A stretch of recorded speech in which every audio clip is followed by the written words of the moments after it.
नमस्कार, good evening बच्चों। कैसे हैं आप सभी लोग? चलिए आप सब फटाफट लाइव आइए और फिर आज की क्लास को स्टार्ट करेंगे। आज की क्लास में हम आपको एंशियंट हिस्ट्री के बारे में फिर से एक बार बताऊंगा। आप सभी जानते हैं पिछली क्लास में हमने हड़प्पा सभ्यता के बारे में और कुछ वैदिक कल्चर के बारे में, थोड़ा बहुत जैन और बौद्ध धर्म के बारे में बताए थे। आज की क्लास में उसी से आगे बताएंगे और फिर कुछ क्वेश्चन कराएंगे आपसे आपको।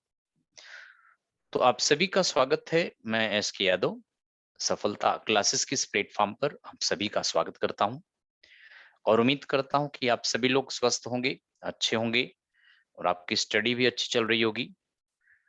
तो देखिए बच्चों, वैदिक सभ्यता के खिलाफ जैन धर्म आया, बौद्ध धर्म आया। इन दोनों ने वैदिक कर्मकांड का प्रोटेस्ट किया। जैसा कि आप जानते हैं, जैन धर्म के फर्स्ट तीर्थंकर ऋषभदेव और 22वें तीर्थंकर अरस्टिनेम, इनका नाम ऋग्वेद में मिलता है। जैन धर्म के वास्तविक संस्थापक स्वामी महावीर 24वें और अंतिम तीर्थंकर थे, जिनका जन्म 540 बीसी में वैशाली के कुंडीग्राम में हुआ था। ज्ञात्रिक वंश के क्षत्रिय थे ये। इनके पिता सिद्धार्थ कुंडीग्राम के राजा थे। इनका ननिहाल वैशाली में, ननिहाल बच्चे वैशाली में, यानी इनकी मदर का घर वैशाली में था। इनकी मदर लिच्छवी वंश की राजकुमारी थी। ज्योति सिंह, गुड आफ्टरनून बच्चे। तो इस तरह से स्वामी महावीर 30 साल की अवस्था में घर छोड़कर चले गए, लेकिन बड़े भाई से परमिशन लिया था। 12 वर्ष कठिन तपस्या किया था। 42 वर्ष की उम्र में इनको कैवल्य मिला था। हरिकेश राय बच्चे प्रणाम। पल्लवी श्रीवास्तव नमस्ते। सभी को नमस्कार, सभी का स्वागत है। तो 42 वर्ष की उम्र में स्वामी महावीर, जिनका असली नाम वर्धमान था, इनको कैवल्य की प्राप्ति जंभिय ग्राम में साल वृक्ष के नीचे ऋजुपालिका नदी के तट पर हुआ था। बच्चों, ज्ञान पाने के बाद, कैवल्य पाने के बाद पहला उपदेश इन्होंने पावापुरी में विपुलाचल पहाड़ी पर प्राकृत भाषा या अर्धमगधी भाषा में 11 ब्राह्मण विद्वानों को दिया था। तो इस तरह जैन धर्म का रियल फाउंडर स्वामी महावीर 72 वर्ष की अवस्था में, 72 इयर्स की एज में, इन्हें मोक्ष की प्राप्ति 468 बीसी में पावापुरी में हुआ था। बच्चों, जैन धर्म बड़ा टफ धर्म है, अहिंसा में विश्वास करता है। किसी भी फॉर्मेट में हिंसा को एक्सेप्ट नहीं करते। जैन धर्म वर्ल्ड में जितने भी धर्म हैं, सबसे टफ धर्म है। इसको फॉलो करना सबसे टफ काम है। जैन धर्म में प्राकृत भाषा या अर्धमगधी भाषा का प्रयोग किया गया था। जैन धर्म की धार्मिक पुस्तकें बच्चों प्राकृत भाषा में है। स्वामी महावीर ने जो उपदेश दिया था, जो प्रीचिंग्स दिया था, उसे अंग, उपांग, पर्व, प्रकीर्णन, इन सब में कंपाइल्ड करके रखा गया था। दूसरी तरफ बौद्ध धर्म, इसके संस्थापक महात्मा बुद्ध थे। महात्मा बुद्ध का जन्म 563 बीसी में, 563 बीसी में नेपाल के लुम्बिनी वन में हुआ था। इनके पिता सुद्धोधन कपिलवस्तु के राजा थे, शाक्य वंश के राजा थे। सिद्धार्थ महात्मा बुद्ध का असली नाम था। सिद्धार्थ की माता का नाम महामाया था, पत्नी का नाम यशोधरा था, पुत्र का नाम राहुल था, मौसी का नाम प्रजापति गौतमी था, घोड़े का नाम कंथक, सारथी का नाम चन्ना था।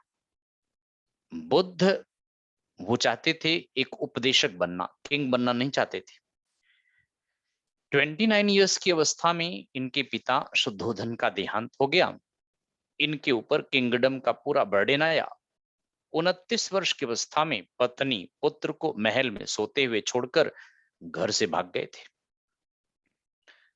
कुल मिला के इन्होंने 6 साल तपस्या किया। 35 वर्ष की उम्र में सिद्धार्थ यानी महात्मा बुद्ध को कैवल्य की प्राप्ति बिहार में गया में पीपल वृक्ष के नीचे निरंजना नदी के तट पर हुआ था। इन्होंने पहला उपदेश सारनाथ में पाली भाषा में दिया था। सारनाथ आज बनारस कहलाता है। सारनाथ के डियर पार्क यानी ऋषिपत्तन डियर पार्क में पहला उपदेश दिया था 5 ब्राह्मण विद्वानों को। जिस समय बुद्ध पैदा हुए, जिस समय बौद्ध धर्म का प्रचार किया गया, उस समय मगध के किंग बिंबिसार थे। महात्मा बुद्ध बच्चों 483 बीसी में 80 वर्ष की अवस्था में इनको महापरिनिर्वाण की प्राप्ति कुशीनगर में हुआ था, उत्तर प्रदेश में कसिया गांव में। इनका प्रिय शिष्य आनंद उस समय इनके पास था। बुद्ध को बड़ी तेज प्यास लगी। आनंद से पानी मांगा। आनंद फ्रेश पानी नहीं ला पाए। पानी की कमी से, डिहाइड्रेशन की वजह से बुद्ध का देहांत हो गया था। बुद्ध धर्म के उपदेशों को त्रिपिटक में कंपाइल्ड करके रखा गया है। त्रिपिटक पाली भाषा में है। सुत्त पिटक, विनय पिटक, अभिधम्मा पिटक। बौद्ध धर्म की 4 सम्मेलन बुलाए गए। पहला सम्मेलन 483 बीसी में अजात शत्रु ने राजगृह में बुलाया, बताए थे आपको। दूसरा सम्मेलन 383 बीसी में वैशाली में कालाशोक ने बुलाए। तीसरा सम्मेलन अशोक ने पाटलिपुत्र में 251 बीसी में बुलाया। चौथा सम्मेलन और अंतिम सम्मेलन कनिष्क ने 72 एडी में कुंडलवन कश्मीर में बुलाया। बौद्ध धर्म सम्मेलन क्यों बुलाना पड़ा? क्योंकि जब जब बौद्ध धर्म में विभाजन की नौबत आती, बौद्ध धर्म का सम्मेलन बुला लिया जाता। चौथे बौद्ध सम्मेलन में बौद्ध धर्म 2 पार्ट्स में डिवाइड हो गया था। एक को हीनयान कहा गया, दूसरे को महायान कहा गया। हीनयान में कम फॉलोअर थे, महायान में ज्यादा फॉलोअर थे। तो हीनयान और महायान ये 2 संप्रदाय थे। बच्चों आपको बताएं, 6ठी शताब्दी ईसा पूर्व में मगध साम्राज्य का उदय हुआ और मगध साम्राज्य में पहली डायनेस्टी जो आई हरियंक डायनेस्टी, जिसका संस्थापक बिंबिसार था। दूसरी डायनेस्टी शिशुनाग डायनेस्टी आई, जिसका फाउंडर स्वयं शिशुनाग था। तीसरी डायनेस्टी नंद डायनेस्टी आई थी, जिसका संस्थापक महापद्मनंद था। महापद्मनंद का उत्तराधिकारी लास्ट में धनानंद आया। तो धनानंद को मार करके, धनानंद की हत्या करके आपको बताएं चंद्रगुप्त मौर्य ने मौर्य वंश बनाया था। वैसे बच्चों आपको बताएं कि चंद्रगुप्त मौर्य वंश बनाने से पहले भारत पर एलेक्जेंडर का आक्रमण हुआ था, जिसको सिकंदर भी कहते हैं। सिकंदर का आक्रमण इंडिया पर 327-26 बीसी में हुआ था। उस समय गांधार का किंग आम्भी या अभिसार था। पहला देशद्रोही किंग था आम्भी, गांधार का किंग, फर्स्ट ट्रेटर किंग था बच्चे। क्यों?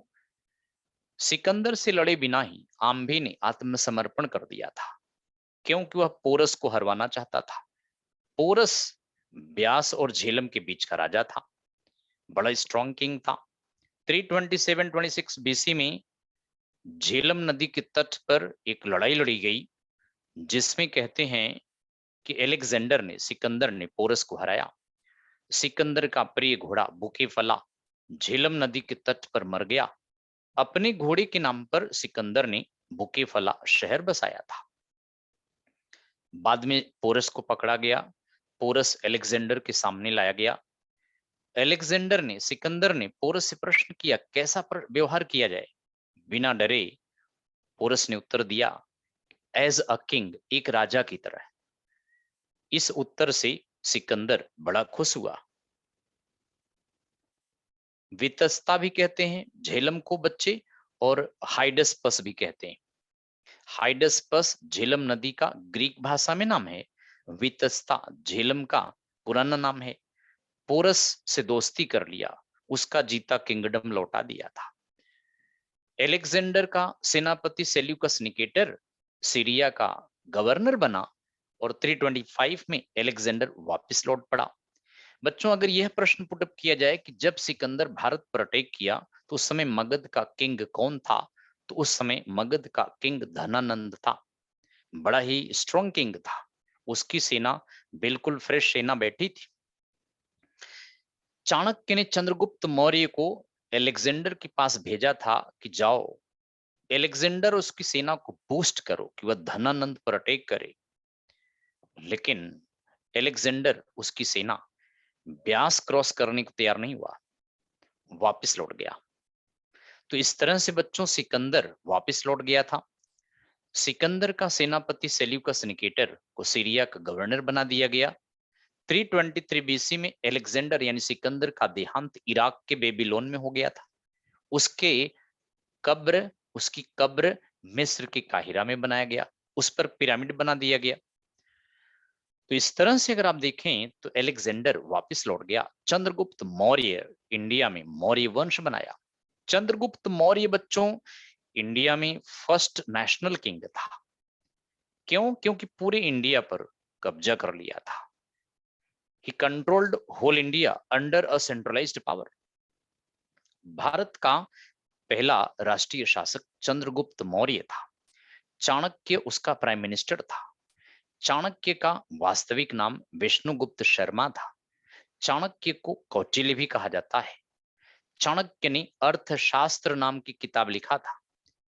यह किताब राजनीतिक सिद्धांत पर लिखी गई है। चाणक्य महामत्य की पोस्ट पर था बच्चे। चंद्रगुप्त ने सीरिया के यूनानी राजा सेल्यूकस निकेटर को हराया। ये वही सेल्यूकस निकेटर था जो एलेक्जेंडर का सेनापति था। बाद में एलेक्जेंडर ने सीरिया का गवर्नर बना दिया था। एलेक्जेंडर के डेथ के बाद सेल्यूकस निकेटर सीरिया का यूनानी राजा बन बैठा। आपको बताएं बच्चों, इंडिया में पर्दा सिस्टम यानी यवनिका पर्दा सिस्टम, जिसको घूंघट वगैरह डालना कहते हैं, यह इंडिया में यूनानी लाए थे। उसको यवनिका बोलते हैं, यानी पर्दा करना, ग्रीक वाले दिए। तो सीरिया का यूनानी किंग सेल्यूकस निकेटर और चंद्रगुप्त का बॉर्डर टकराया, दोनों के बीच युद्ध लड़ा गया। सीरिया का किंग सेल्यूकस निकेटर चंद्रगुप्त से हार गया और अपनी पुत्री हेलेना की शादी चंद्रगुप्त मौर्य से कर दिया था। भारत का पहला किंग है चंद्रगुप्त मौर्य, जो विदेशी राजा सेल्यूकस निकेटर की पुत्री से शादी किया था। इस उपलक्ष्य में सेल्यूकस निकेटर ने मेगस्थनीज नामक एक राजदूत चंद्रगुप्त के दरबार में भेजा था। मेगस्थनीज भारत आने वाला पहला विदेशी था। मेगस्थनीज ने इंडिका नामक किताब लिखा था, जिसमें भारत की 7 जातियों का नाम दिया है। इसका मतलब उसको भारत की सोसाइटी का पता ही नहीं था।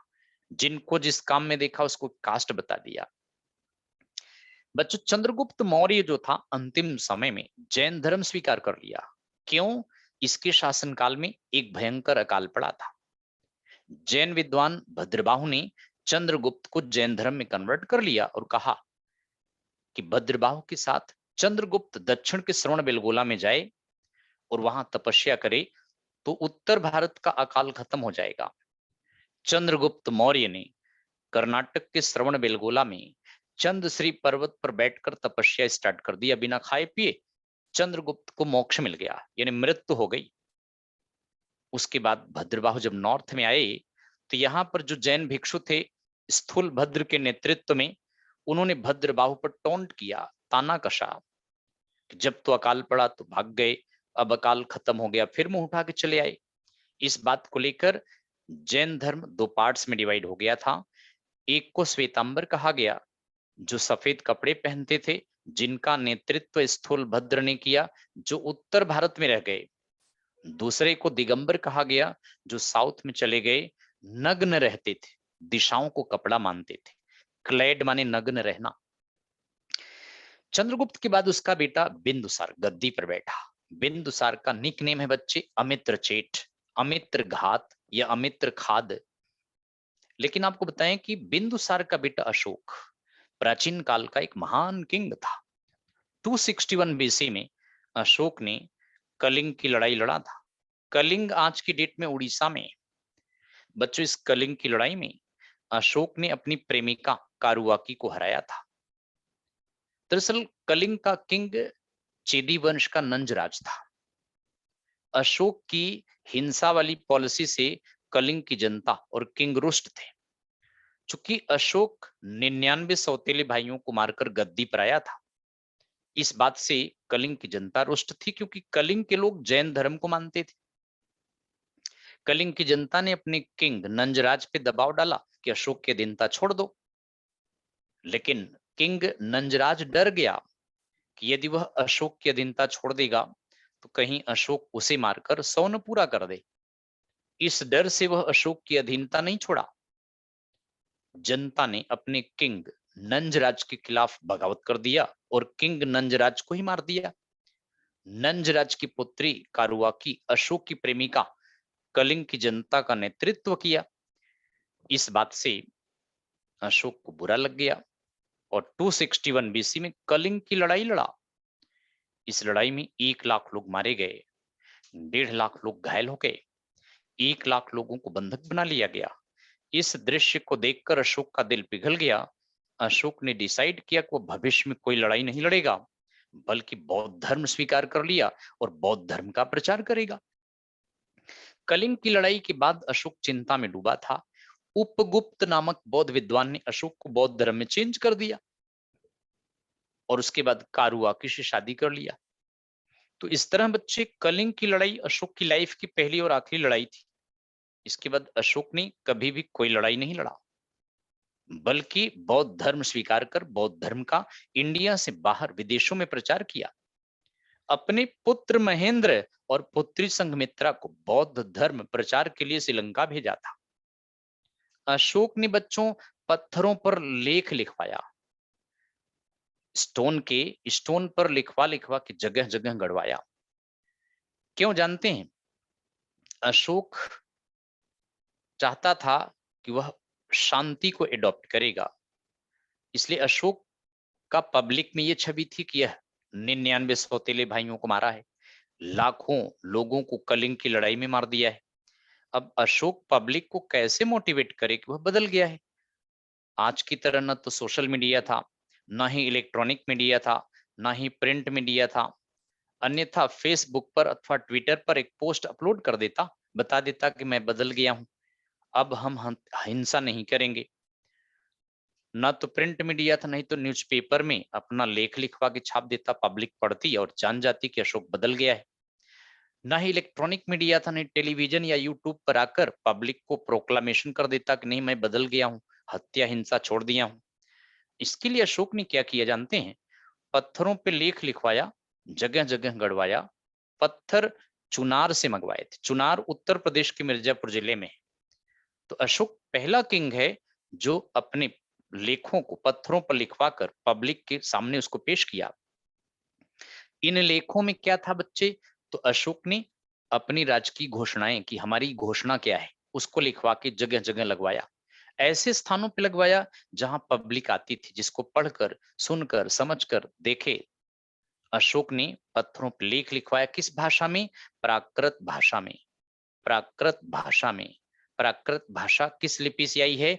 ब्रह्मी लिपि से आई है। ब्रह्मी लिपि 1837 में जेम्स प्रिंसेप ने पढ़ा था। इंडिया की बच्चों फर्स्ट लिपि है ब्रह्मी लिपि, जिसको जेम्स प्रिंसेप ने पढ़ा था, जिससे प्राकृत भाषा आई है। तो इस तरह अशोक ने 7 स्तंभ लिखवाए बड़े बड़े। आप जानते हैं सारनाथ स्तंभ है, जिसको नेशनल एम्ब्लेम के रूप में लिया गया है, जिसमें 4 लॉयन बैक टू बैक खड़े हैं और इसमें एक सांड भी है, घोड़ा भी है, हाथी भी है, 24 पोक्स वाली व्हील भी है। इसको नेशनल एम्ब्लेम के रूप में लिया गया है। सत्यमेव जयते इस पे लिखवाया गया है। सत्यमेव जयते मुंडक उपनिषद से लिया गया है। तो इस तरह पत्थरों पर अशोक ने लेख लिखवाए थे। बेहद फेमस है बच्चों। अशोक को उसके लेखों पर देवानाम पिया प्रियदर्शी राजा के रूप में लिखा गया है, यानी ऐसा राजा जो देवताओं को प्रिय हो, प्रियदर्शी कहलाया। देवानाम पिया प्रियदर्शी राजा। तो बच्चे अशोक प्राचीन काल में महान कहलाता है, जानते हैं क्यों? Ashoka was called as Ashoka the great because of public welfareness. Ashok प्रजाहितैषी था, जन कल्याणकारी काम किए थे, इसलिए अशोक को महान कहा गया है। सराय बनवाई यानी नाइट शेल्टर, स्तूप बनवाए, विहार बनवाए, सड़कें बनवाई, छायादार वृक्ष लगवाए, कुएं खुदवाए, ये सब पब्लिक वेलफेयर में था। लेकिन अशोक के डेथ के बाद इस वंश का पतन हो गया था, इस वंश का डिक्लाइन हो गया था। उसके उत्तराधिकारी उसका बेटा कुणाल अंधा था, जन्मांध था। संप्रति संप्रति के बाद दशरथ, दशरथ आजीवक संप्रदाय को मानता था। दशरथ को भी देवा नाम पिया प्रियदर्शी राजा कहा गया है। अंतिम मौर्य किंग बच्चे बृहद्रथ था। Brihadratha was the last Mauryan king.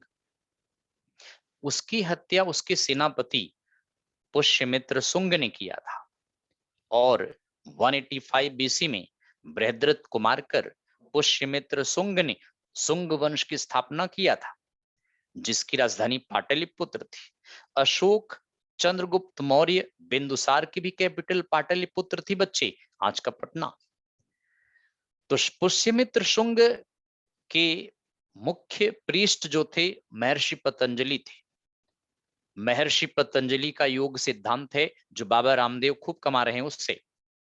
महर्षि पतंजलि ने अपने किंग पुष्यमित्र शुंग के लिए 2 अश्वमेध यज्ञ करवाया था। प्राचीन काल का बच्चे पहला किंग है पुष्यमित्र शुंग, जिसने 2 अश्वमेध यज्ञ किया था। अश्वमेध यज्ञ में घोड़ा छोड़ा जाता था, घोड़ा जहां भी जाता था उस राजा का किंगडम हो जाता था। यदि किसी ने घोड़े को पकड़ लिया तो वहां लड़ाई होती, जो जीतता उसको उसकी अधीनता में जाना पड़ता था। यानी जिसका घोड़ा था अगर वो हार जाता तो उसे जीतने वाले के अंडर में जाना पड़ता था। घोड़ा लौट के आता, उसको पवित्र किया जाता, फिर उसकी बलि दिया जाता, उसके मांस को खाया जाता था। घोड़े के बलि को देते वक्त मिरेकल पावर, अद्भुत शक्तियां आती थी बच्चों। तो इस तरह से पुष्यमित्र शुंग शुंग वंश का ब्राह्मण कास्ट का किंग था। अभी तक ब्राह्मण कास्ट का कोई व्यक्ति मगध में किंग नहीं बना, लेकिन पुष्यमित्र शुंग फर्स्ट किंग था जो ब्राह्मण कास्ट का था। इस वंश के अंतिम किंग देवभूति मित्र की हत्या करके उसका सेनापति वसुदेव कण्व ने कण्व डायनेस्टी की स्थापना मगध में किया, जिसकी कैपिटल भी पाटलिपुत्र थी। लेकिन बच्चों आपको बताएं, मौर्यों के डिक्लाइन के बाद भारत पर एक बार फिर विदेशी हमले होने लगे थे, जिसमें इंडो ग्रीक, इंडो यूनानी, शकास, कुषाण, पहलव, पार्थियन ये आने लगे थे। तो चलिए अब हम आपको कुछ क्वेश्चन की तरफ ले चलते हैं, ठीक है? अब आपको हम थोड़े से ये जो बताए हैं इसके कुछ क्वेश्चंस आपको कराते हैं। तो आइए आप हमारे साथ जुड़िए और ये क्वेश्चन को सॉल्व करिए। आप आनंद इस क्वेश्चन में लीजिए और बढ़िया क्वेश्चंस होंगे बच्चे। इन क्वेश्चंस से आप प्रैक्टिस भी कर सकते हैं जो हमने अभी आपको बताए हैं। तो चलिए हम आपको स्क्रीन शेयर किए हैं, ये क्वेश्चंस आपके सामने ले आते हैं। तो आइए बच्चों चलते हैं पहले क्वेश्चन की तरफ।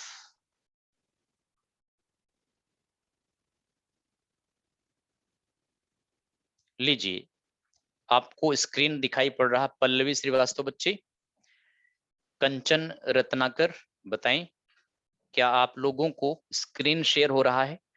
स्क्रीन दिख रहा है बच्चे? एक बार कमेंट करके बता दीजिए। चलिए पल्लवी, थैंक यू। राम मोहन का आंसर भी आ गया। तो पहला क्वेश्चन यही है बच्चे, बुद्ध का अर्थ।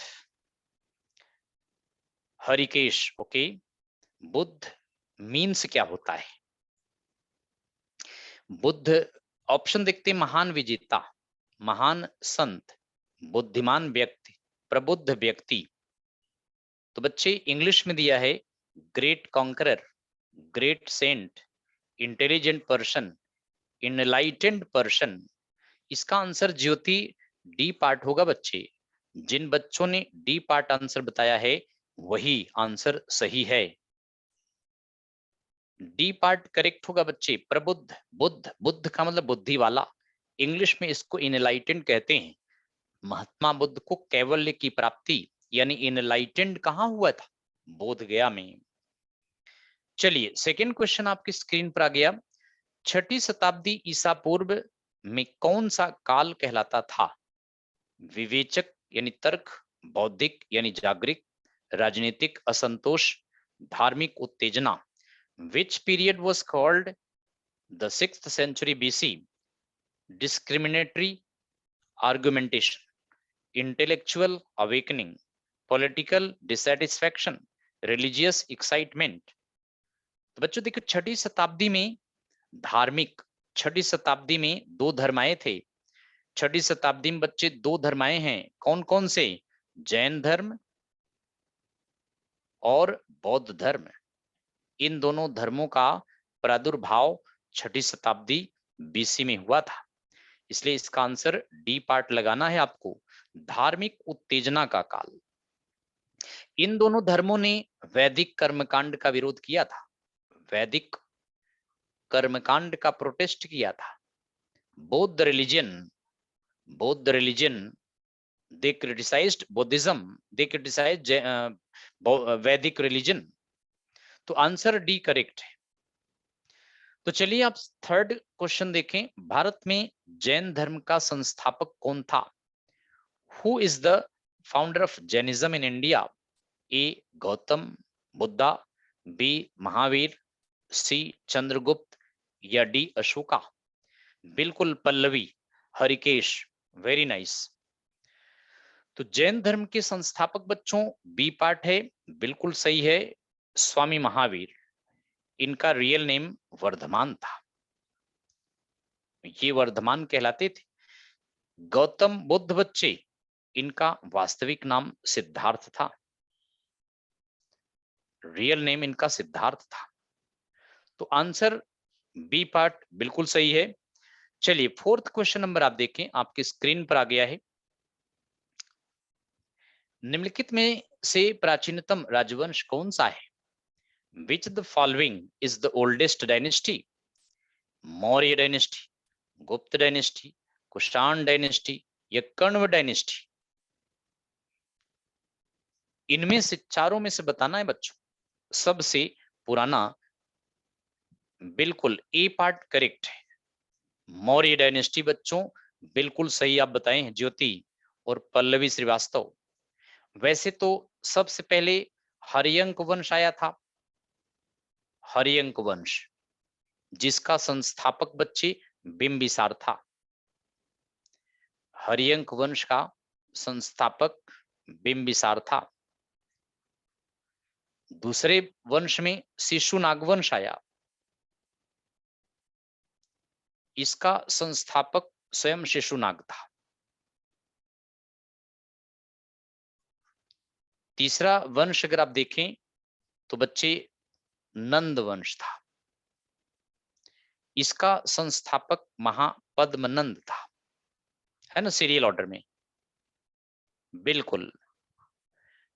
इसके बाद बच्चे मौर्य वंश आया, इसका संस्थापक चंद्रगुप्त मौर्य था। इसके बाद सुंग डायनेस्टी आई थी, इसका संस्थापक पुष्यमित्र सुंग था।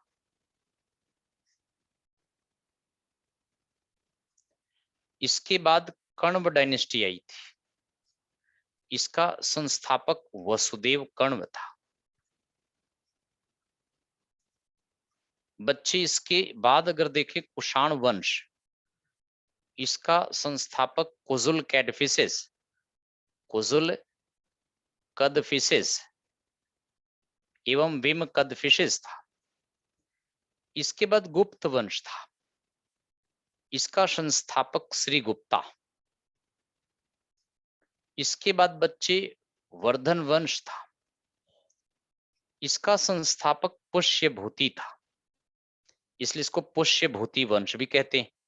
ये प्रसिद्ध डायनेस्टी है प्राचीन काल की। तो चलिए अगले क्वेश्चन की तरफ आपको ले चलते हैं। फिफ्थ क्वेश्चन आप देखें, 5वां क्वेश्चन, निम्नलिखित में से वह व्यक्ति कौन है जिसका नाम देवानाम पियदर्शी भी था? Who among the following is the person whose name was also देवानाम पियदर्शी? बिल्कुल, ऑप्शन में मौर्य राजा अशोक, मौर्य राजा चंद्रगुप्त मौर्य, गौतम बुद्ध, भगवान महावीर। तो ऑप्शन ए पार्ट बिल्कुल सही है बच्चे। अशोक को कहा गया है देवानाम प्रियदर्शी राजा, अर्थात बिलवेड टू गॉड, गॉड कहा गया है, बिलवेड टू गॉड कहा गया है। देवताओं का प्रिय प्रियदर्शी, देवानाम प्रियदर्शी राजा, ऐसा किंग जो देवताओं को प्रिय था, प्रियदर्शी कहलाया बच्चों। चलिए 6th क्वेश्चन आप देखें, अशोक ने तृतीय बौद्ध परिषद कहां बुलाई? Where did Ashoka convene the third Buddhist council?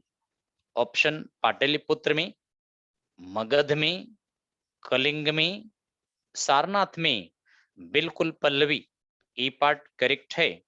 Ashok ने 251 बीसी में बच्चे इस समय थर्ड बुद्धिस्ट काउंसिल अपनी कैपिटल पाटलिपुत्र में बुलाई थी, आज का पटना। 7th क्वेश्चन अगर आप देखें, अशोक के अधीन मौर्य राजतंत्र का सबसे सही वर्णन निम्नलिखित में से कौन सा होगा? Where did Ashoka organised the third Buddhist council? ये थोड़ा सा क्वेश्चन पीछे वाला रिपीट हो गया बच्चों, तो ये आप छोड़ दीजिएगा, हिंदी वाला देखिएगा। अशोक के अधीन मौर्य राजतंत्र का सबसे सही वर्णन निम्नलिखित में कौन सा होगा? यानी during the time of Ashoka which among the following was the true explanation of the Mauryan monarchy? ए में देखिए कह रहा है प्रबुद्ध स्वेच्छाचारी, इसका मतलब ऑटोक्रेसी होता है, एक ऑटोक्रेसी कहेंगे बच्चे। दूसरा बी है केंद्रीकृत एकाधिपत्य, इसका मतलब होता है सेंट्रलाइज्ड पावर। सी में होता है प्राच्य स्वेच्छाचारी यानी वेस्टर्न ऑटोक्रेसी, और डी में होता है निर्देशित लोकतंत्र डायरेक्टेड डेमोक्रेसी। लेकिन आपको आंसर ए लगाना है, प्रबुद्ध स्वेच्छाचारी शासन था, यानी जिसको कह सकते हैं ऑटोक्रेसी, इंग्लिश में इसको ऑटोक्रेसी कहते हैं। 8th में आप देखें, अशोक की प्रशासनिक नीति में भारी परिवर्तन किस घटना से आया? Which event brought about a major change in the administrative policy of Ashoka? Option देखें बच्चे, तीसरी बौद्ध परिषद, बी कलिंग युद्ध, सी उसका बौद्ध धर्म को अपनाना, डी सिलोन यानी श्रीलंका में उसका मिशनरी भेजना। तो आई थिंक आप जानते हैं, कुछ बच्चे आंसर दे भी रहे हैं, सही आंसर बता रहे हैं। आंसर बी पार्ट जिन बच्चों ने बताया है बिल्कुल सही है। कलिंग की लड़ाई 261 बीसी में हुआ था, कलिंग युद्ध। इस लड़ाई में बच्चों अशोका डिफीटेड कारुआकी, अशोका डिफीटेड कारुआकी, बच्चों अशोक ने कारुआकी को हराया था। तो इस तरह कलिंग युद्ध ने अशोक की लाइफ को चेंज कर दिया था, ऐसा पहली बार हुआ था। तो लाइफ ऑफ अशोका बिल्कुल चेंज हो गई थी, अशोक का जीवन बिल्कुल बदल गई। अच्छा, कारुआकी पूछ रहे हैं, मयंक शर्मा पूछ रहे हैं कारुआकी कौन थी? तो ये थी प्रिंसेस ऑफ कलिंग, ये बच्ची कलिंग की राजकुमारी थी। और ये कारुआकी को कह सकते हैं she was the daughter of Nanjaraj. Nanjaraj ये कलिंग के राजा थे बच्चे, इनकी पुत्री थी, और ये नंजराज चेदी वंश का राजा था। तो अशोक पहले प्रेम करता था, लेकिन बाद में अशोक का इससे बिखराव हो गया, टूट गया कलिंग की लड़ाई की वजह से। कलिंग की लड़ाई में अशोक ने 1 लाख लोगों को मारा, 1.5 लाख लोग घायल हो गए, 1 लाख लोग बंधक बना लिए गए। इस दृश्य को देखकर अशोक का दिल पिघल गया। अशोक ने डिसाइड किया कि वह भविष्य में कोई लड़ाई नहीं लड़ेगा, बल्कि वह बौद्ध धर्म का प्रचार करेगा। अशोक ने इंडिया से बाहर बौद्ध मिशंस भेजना स्टार्ट किया था? चलिए अगला क्वेश्चन बच्चे, 9th क्वेश्चन आप देखें, निम्नलिखित में से कौन सा जानवर सारनाथ स्तंभ पर उत्कीर्ण नहीं है? Which one of the following animals is not engraved on the Sarnath pillar? ओके, कुक्कू बोल बच्चे, डियर, एलिफेंट या हॉर्स? कुक्कुद वाला सांड, हिरण, हाथी, घोड़ा? बिल्कुल आप सभी के आंसर करेक्ट है। बी पार्ट यानी डियर इस पे नहीं है। सांड भी है, हाथी भी है, घोड़ा भी है, 4 lion back to back capital part पे बैठे हुए हैं। और यही वाला स्तंभ है जिसको नेशनल एम्बलेम के रूप में लिया गया है। कब लिया गया? 24 जनवरी 1950 को नेशनल एम्बलेम के रूप में अडॉप्ट किया गया है, जिसपे 24 पोक्स वाली व्हील भी है बच्चे। 24 पोक्स वाली एक व्हील भी है। इसी को नेशनल एम्बलेम के रूप में लिया गया है टोटल। इस तरह से बेहद इंपॉर्टेंट है। बिल्कुल चौथा एनिमल लॉयन होगा बच्चे, चौथा लॉयन होगा, बिल्कुल सही है। हम्प्ड बुल, कक्कुद वाला सांड का मतलब होता है इंग्लिश में हम्प्ड बुल या कुक्कू बुल कहते हैं इसको, हम्प्ड बुल कहते हैं। डील वाला सांड जिसको बोलते हैं। 10th क्वेश्चन आप देखें बच्चे, चंद्रगुप्त मौर्य के दरबार में भेजा गया यूनानी राजदूत था? The Greek ambassador sent to the court of Chandragupta Maurya was? Option है बच्चे Kautilya, Seleucus Nicator, Megasthenes, Justin? सभी बच्चों के आंसर्स करेक्ट हैं, सी पार्ट। बिल्कुल आप सब बहुत अच्छा से पढ़ रहे हैं, बेहतरीन क्वेश्चन आंसर टेकल कर रहे हैं। ये प्लस पॉइंट होता है एक बार समझा देने के बाद। देखिए आप लोग किस तरह से आंसर्स को बड़े अच्छे तरह से टैकल कर रहे हैं। बच्चे देखिए कौटिल्य, इनका नाम चाणक्य भी था। इनके पिता चणक थे, इनका नाम चाणक्य भी पड़ा। इनका असली नाम विष्णुगुप्त शर्मा था। ये इनका रियल नेम था बच्चे, विष्णुगुप्त शर्मा। और चाणक्य ने ये अर्थशास्त्र नामक किताब लिखा था ना। यस बच्चे, अर्थशास्त्र किताब है और यह किताब राजनीतिक सिद्धांत पर है।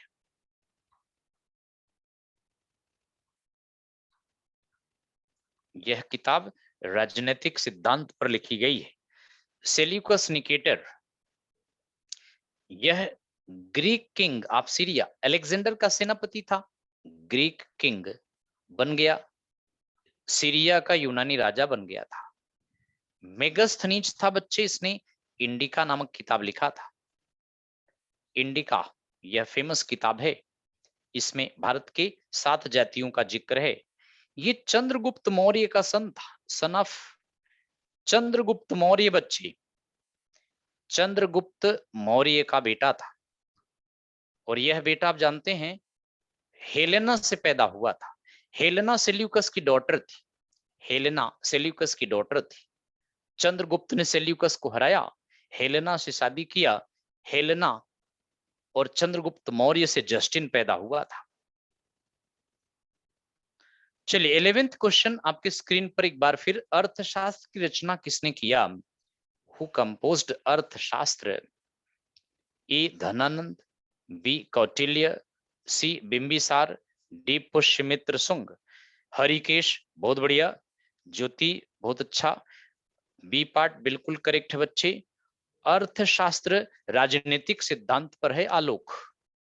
अर्थशास्त्र बिल्कुल राजनीतिक सिद्धांत पर लिखी गई किताब है। चलिए अगला क्वेश्चन ये रहा बच्चे आपके स्क्रीन पर, सेल्यूकस निकेटर पराजित किया गया था। Seleucus Nicator was defeated by?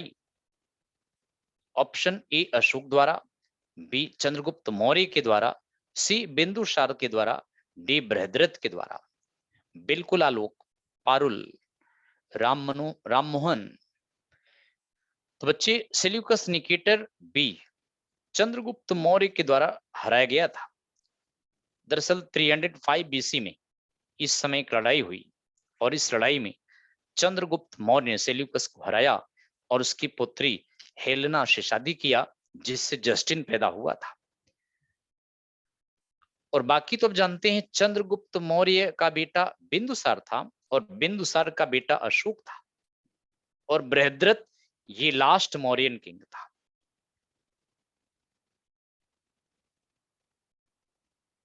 अंतिम मौर्य राजा था ये। बृहद्रथ ये लास्ट मौर्यन किंग था, जिसको मार करके पुष्यमित्र शुंग ने शुंग वंश की नींव डाला था। चलिए 13th क्वेश्चन नंबर आप देखें। निम्नलिखित में से कौन मौर्य वंश का अंग नहीं था? ए अजातशत्रु, बी बिंदुसार, सी चंद्रगुप्त मौर्य, डी इनमें से कोई नहीं। Which the following was not part of Maurya dynasty? Mayank का आंसर सही है।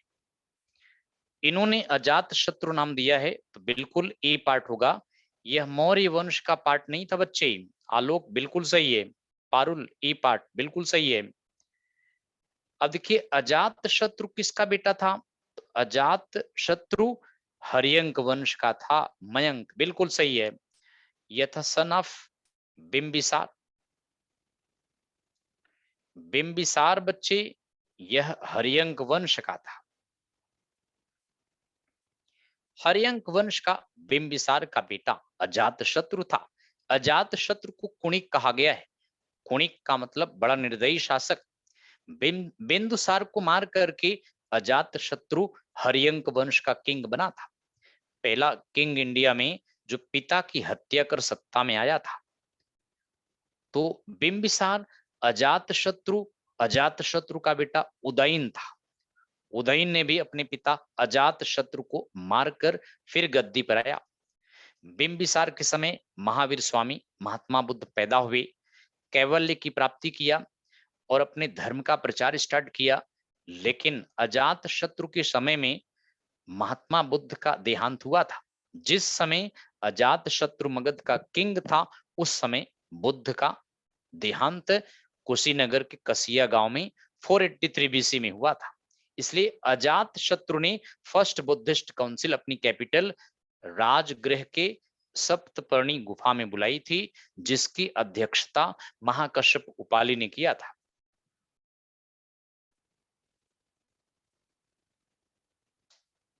पितृहंता अजात शत्रु को कहा गया है। बिल्कुल आलोक। क्वेश्चन नंबर 14 आप देखें।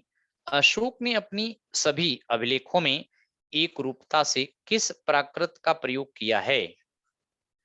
Which prakrit has been used uniformly by Ashoka in all his inscriptions? A अर्ध मगधी में, बी सूरसेनी में, सी मगधी में, डी अडिगा में। बच्चे इसने मगधी, अर्ध मगधी भी कह सकते हैं, लेकिन मगधी लगाइएगा। C part, C part. इसको प्राकृत भाषा भी कह सकते हैं।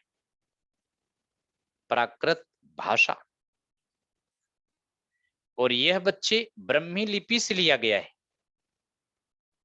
प्राकृत भाषा ब्रह्मी स्क्रिप्ट से लिया गया है। इसको 1837 में जेम्स प्रिंसेप ने पढ़ा था। जेम्स प्रिंसेप ने 1837 में ब्रह्मी लिपि को पढ़ा था। इसी से प्राकृत भाषा आई है। इंडिया की पहली लिपि है जिसको पढ़ा जा चुका है। फर्स्ट स्क्रिप्ट इंडिया की अगर आपसे पूछा जाए तो यही है बच्चे। प्राकृत भाषा इसी लिपि से आई है। तो आंसर आप मगधी लगाइएगा। अशोक के एडिक्ट ज्यादातर ब्रह्मी लिपि में है। कुछ एडिक्ट अशोक के ब्रह्मी में नहीं है, कुछ खरोष्ठी में है और कुछ अरामाइक और ग्रीक में है। अशोक के लेख 5-5 देशों में मिलते हैं। इंडिया, बांग्लादेश, नेपाल में ब्रह्मी लिपि में मिला है। पाकिस्तान में खरोष्ठी लिपि में मिला है। अफगानिस्तान में अरामाइक और ग्रीक लिपि में मिला है। तो इतना विशाल किंगडम अशोक का था बच्चों, तो काफी विशाल किंगडम का मालिक था ये। लीजिए 15th का, निम्नलिखित में से किस विदेशी यात्री ने भारत का दौरा सबसे पहले किया था? ए वेनचांग ने, बी मेगास्थनीज ने, सी इत्सिंग ने, डी फायान ने। Which the following foreigner traveler was the first to visit India? बच्चे, जिन बच्चों ने बी पार्ट आंसर बताए हैं बिल्कुल सही है। पहला विदेशी राजदूत, पहला विदेशी यात्री यही था। यह चंद्रगुप्त मौर्य के दरबार में आया था, इंडिका नामक किताब लिखा था। इससे पहले विदेशी यात्री या विदेशी राजदूत कोई नहीं आया। आपको बताएं फाहियान, यह 399 एडी में आया था और मेगास्थनीज 305 बीसी में आया था। बीसी माइनस में चलता है, तो 399 में फाहियान ये प्रथम चीनी यात्री था, प्रथम चीनी यात्री था। और यह किसके समय में आया था बच्चे? तो चंद्रगुप्त सेकंड विक्रमादित्य गुप्त वंश में आया था। चंद्रगुप्त सेकंड विक्रमादित्य के समय में आया था, इसके शासनकाल में आया था। और वेनशांग अगर आपसे पूछा जाए तो 629 एडी में आया था। यह सेकंड चीनी यात्री था, सेकंड चाइनीज ट्रेवलर। और यह किसके समय में आया था बच्चे? तो हर्ष के समय में आया था, हर्षवर्धन के समय में ये आया था। और वैसे वेनशांग 15 साल इंडिया में रहा। वेनशांग 5 वर्ष नालंदा में स्टडी किया, 5 वर्ष नालंदा विश्वविद्यालय में प्रोफेसर रहा और 5 वर्ष इंडिया में भ्रमण किया था। यानी कुल मिला के यह टोटल इंडिया में 15 वर्ष बिताए थे। चलिए 16th देखिए, निम्नलिखित में से किसके द्वारा बौद्ध परिषद को संरक्षण प्रदान किया गया था? Buddhist council was patronized by which the following? A Kanishka, B Ashoka, C Mahakashyap, D Sabbakami. तो बच्चे इसका आंसर आप बी पार्ट को लगाइएगा, यानी अशोक ने बौद्ध काउंसिल का संरक्षण पाटलिपुत्र में भी दिया था। हालांकि वैसे कनिष्क ने भी दिया था, लेकिन कनिष्क जो था ना, बौद्ध धर्म में महायान संप्रदाय को संरक्षण दिया था। क्योंकि महायान हीनयान दो संप्रदाय कनिष्क पीरियड में बन गए थे, तो कनिष्क जो था बौद्ध धर्म के महायान संप्रदाय को मानता था।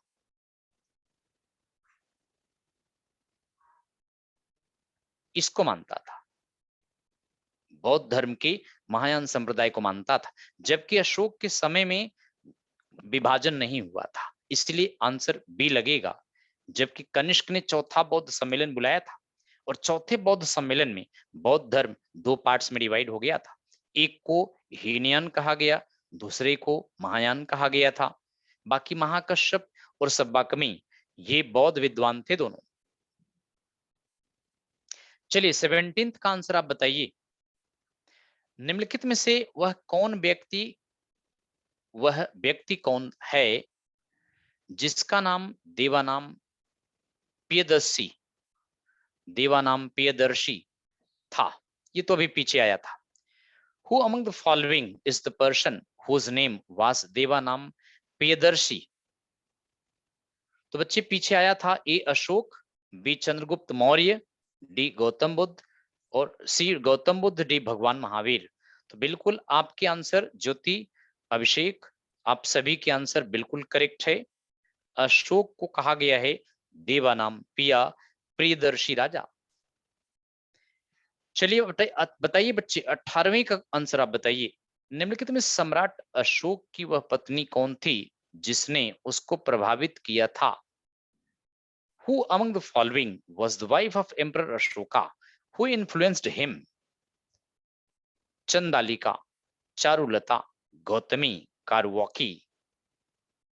तो बिल्कुल राममोहन, ऋषिकेश, आलोक त्रिपाठी, बिल्कुल बच्चे डी पार्ट कारुवाकी ही लगाइएगा, क्योंकि अशोक कारुवाकी से प्रेम करता था, लेकिन कलिंग की लड़ाई लड़ लिया और फिर उसके बाद उससे विवाह कर लिया।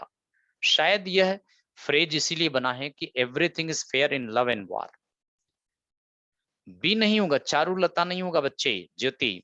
आंसर डी पार्ट करेक्ट है। डी पार्ट में कारुआकी का नाम है। कारुआकी अशोक की प्रिय पत्नी थी जिसे अशोक प्रेम करता था, लेकिन कलिंग की लड़ाई के बाद अशोक ने उससे शादी कर लिया। लेकिन अशोक कलिंग युद्ध के बाद बौद्ध धर्म स्वीकार कर लिया था। ये प्रश्न कई बार पूछा गया है कि इसको बौद्ध धर्म में किसने चेंज किया था? उपगुप्त नामक बौद्ध विद्वान ने। उपगुप्त ये बौद्ध विद्वान था, इसी ने, उपगुप्त नामक बौद्ध विद्वान ने अशोक को बौद्ध धर्म में चेंज किया था। 19 का देखिए बच्चे, चंद्रगुप्त मौर्य का प्रसिद्ध गुरु चाणक्य निम्नलिखित में से किस विद्या केंद्र से संबंधित था? Chanakya, the famous Guru of Chandragupta Maurya, was associated with which of the following learning centers? Option है बच्चे तक्षशिला, बी नालंदा, सी विक्रमशिला, डी वैशाली। तो आलोक ए बता रहे हैं, ए पार्ट बिल्कुल करेक्ट है।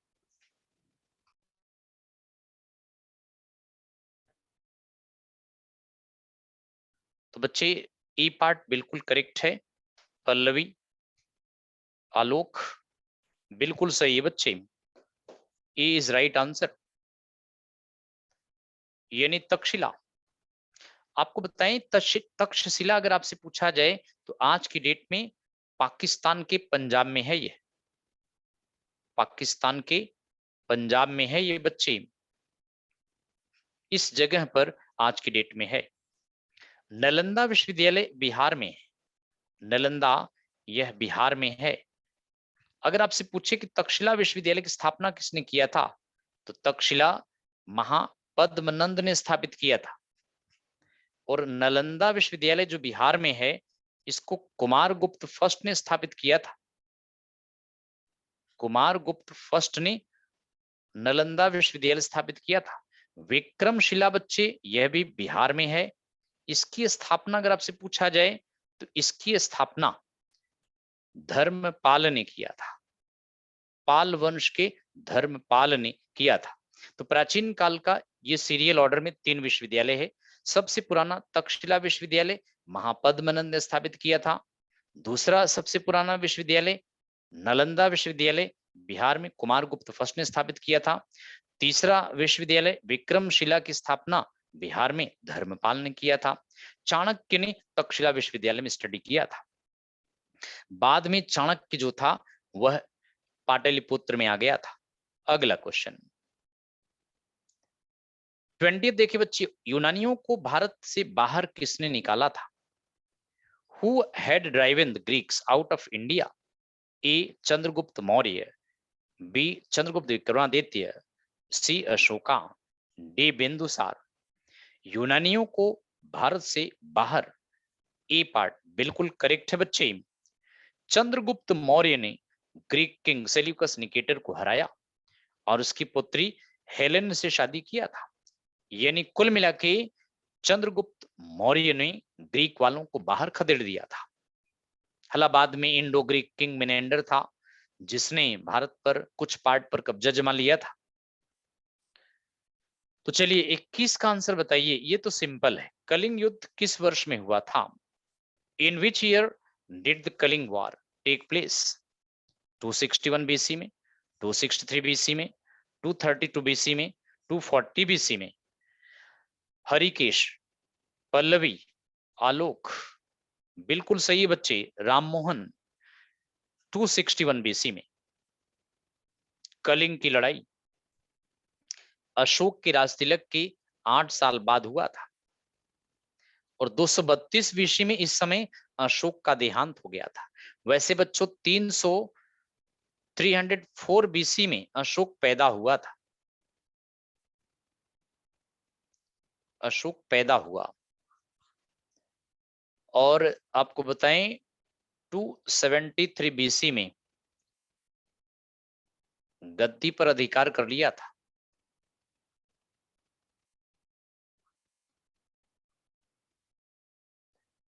269 बीसी में इस समय अशोक का राजतिलक हुआ था, कोरोनेटेड।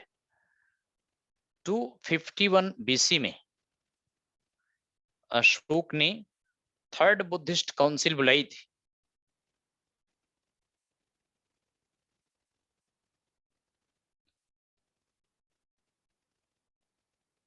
टू 261 बीसी में कलिंग वार था। तो कलिंग वार के बाद ये कलिंग की लड़ाई था, और 232 बीसी में अशोक का देहांत था। तो चलिए अगले क्वेश्चन की तरफ चलते हैं। नेक्स्ट क्वेश्चन में, प्राचीन भारत का प्रसिद्ध शासक कौन था जिसने अपने जीवन के अंतिम दिनों में जैन धर्म अपना लिया था? Who was the famous ruler of ancient India who adopted Jainism in the last days of his life? ये भी आपको पता है, बिल्कुल आलोक ज्योति। ऑप्शन में है समुद्रगुप्त, बिंदुसार, चंद्रगुप्त एंड अशोका। तो बच्चे बिल्कुल आप लोग सही आंसर सी पार्ट बता रहे हैं। चंद्रगुप्त मौर्य अंतिम समय में जैन धर्म स्वीकार कर लिया था। अगर आपसे पूछे कि चंद्रगुप्त मौर्य को जैन धर्म में किसने चेंज किया, तो भद्रबाहु, जैन विद्वान भद्रबाहु ने चंद्रगुप्त मौर्य को जैन धर्म में चेंज किया था। चलिए अगला क्वेश्चन आप बताइए, शिलालेख में किस राजा को, ये फिर से एक बार रिपीट है, देवताओं का प्रिय कहा गया है? 3 बार आ गया ये question. Which king has been referred to as Devanam Priyadarshi Raja, beloved to gods in the inscriptions? 3 बार आ गया बच्चे, ए पार्ट करेक्ट है, अशोका। इसलिए बड़ा फेमस क्वेश्चन है ये। अच्छा, हर्षवर्धन जो था इसको सेकेंड अशोक कहा गया है। हर्षवर्धन को बच्चे दूसरा अशोक कहा गया है। हर्षवर्धन इसको दूसरा अशोक कहा गया है, इसलिए कहा गया क्योंकि इसने अशोक की तरह बौद्ध धर्म को काफी संरक्षण दिया था। बिंदुसार जैन धर्म को मानता था, चंद्रगुप्त मौर्य यह भी जैन धर्म को मानता था, अशोक अगर पूछें तो ये बौद्ध धर्म का अनुयायी था बच्चे, बौद्ध धर्म अशोक मानता था। चलिए अगला क्वेश्चन 24 आप देखें, भारतीय रंगमंच में यवनिका पर्दा का शुभारंभ किसने किया? हु इंट्रोड्यूस्ड द यवनिका पर्दा इन इंडियन थिएटर? शकों द्वारा, पार्थियनों द्वारा, यूनानियों द्वारा, कुषाण के द्वारा?